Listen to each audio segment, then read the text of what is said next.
다들 안녕하세요. 프로토 91회차 토신 정보방 환급 인증합니다. 당첨금은 세후 금액인 거 알고 계시죠?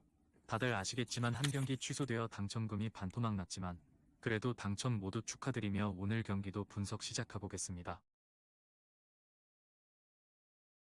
금일 첫 번째 경기 세비야 대 랑스 분석 시작해보겠습니다. 라모스 복귀 효과가 한 경기 만에 나타났다.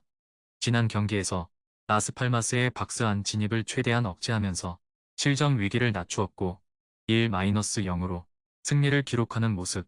챔스에서도 경험이 많은 라모스의 진두지휘는 확실히 이득이 될 것으로 보이는 상황이고 아직 톱들의 폼이 100%가 아닌 것으로 보이기는 하지만 리그에서 득점에 실패한 적은 없을 정도로 꾸준함 정도는 세비야가 가지고 있는 편이다.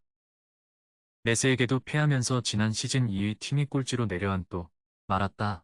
1차적인 압박 라인을 높게 잡은 것이 올 시즌에는 뒷공간을 공략당하는 원인이 되고 있는 상황이고 와히를 비롯한 공격진들의 폼이 매우 좋지 못한 상태. 기대 득점은 지난 시즌과 크게 차이가 없는 상황이기는 하지만 와히가 평점 5점대로 매우 부진해 지난 경기에서 75%의 점유율을 가지고도 패하는 원인이 되기도 했다. 세비야의 승리와 언더 양상을 생각하는 매치. 세비야의 라모스 합류로 센터라인의 단단함을 보여줄 수 있을 것으로 기대하고 있고 지난 경기 결과도 수비적으로 꽤 만족스러운 모습이었다. 아직 세비야 공격수들의 폼이 완전하다고 보기는 어려우나 랑스의 페이스, 특히 수비적인 퍼포먼스가 지난 시즌보다 확연히 떨어졌다는 점은 생각해야 할 것. 토신 최종 조합은 영상 아래 고정 댓글로 말 걸어주시면 토신 정보방에서 무료로 공유해드립니다. 제발 손해보면서 토토하지 말고 다같이 웃으면서 즐겁게 배팅합시다. 함께 하실 분들은 부담 갖지 마시고 편하게 말 걸어주세요. 금일 두 번째 경기 브라가 대 나폴리 분석 시작해보겠습니다. 지난 시즌 수비 상황에서 재미를 본 4-4, -2 양상으로 전력 차이를 메우려고 할 것. 다행히 나폴리의 오시멘이 지난 경기 제노아의 두 줄 수비의 영향력을 거의 보여주지 못했다는 점은 브라가 입장에서는 다행이라고 할 수 있을 듯하다. 물론 이 경우에는 주도권을 내주고 호르타의 발끝에 공격을 제법 의존해야 한다는 문제는 있을 것이고 노장 무티뉴의 압박 대응과 수비 상황에서의 기동성은 변수가 될 것이다. 지난 경기에서 중원이 오시멘에게 양질의 패스를 공급하지 못했지만 크비차의 폼이 서서히 올라오고는 있는 상태인데다 폴리타노의 득점력이 초반에 좋아 측면에서 경기의 활로를 찾는 것은 가능할 것으로 보인다.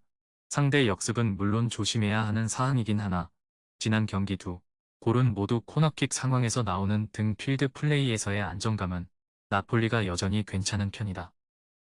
나폴리의 승리를 기대하는 매치.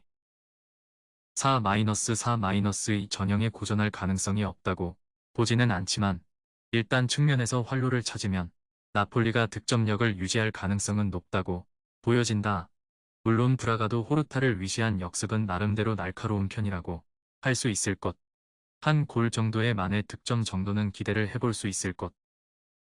토신 최종 조합은 영상 아래 고정 댓글로 말 걸어주시면 토신 정보방에서 무료로 공유해드립니다. 제발 손해보면서 토토하지 말고 다같이 웃으면서 즐겁게 배팅합시다. 함께 하실 분들은 부담 갖지 마시고 편하게 말 걸어주세요. 금일 세 번째 경기 벤피카 대 잘츠부르크 분석 시작해보겠습니다. 상대 역습에는 조심해야 할 필요가 있을 것. 오타멘디의 나이와 벤피카 특유의 주도적인 플레이는 잘츠부르크의 기동력에 당할 여지가 없지는 않은 상황이다. 물론 잘츠부르크의 잇따른 부상자 발생으로 인해서 후반 에너지 레벨이 떨어지는 상황을 이용해서 후반에 몰아치는 방식을 택해볼 수 있는데 리그에서 탑독의 위치에 서 있는 만큼 득점력을 기대할 수 있는 선수들은 제법 많다. 부상자들이 많은 것은 에너지 레벨을 매우 높게 유지하는 팀의 특성상 어쩔 수 없는 부분. 하지만 센터백 라인에 부상자들이 많이 집중되어 있어 수비 상황에서의 에너지 레벨 유지가 90분 내내 이어지기는 어려울 수 있다. 부상자들이 모두 어린 선수들이기는 하지만 에너지 레벨이 떨어지면 불안할 수밖에 없는 팀 특성상 뎁스가 얇아지는 상황을 좋게 보기는 어려울 것. 벤피카의 승리와 오버 양상을 기대하는 매치다.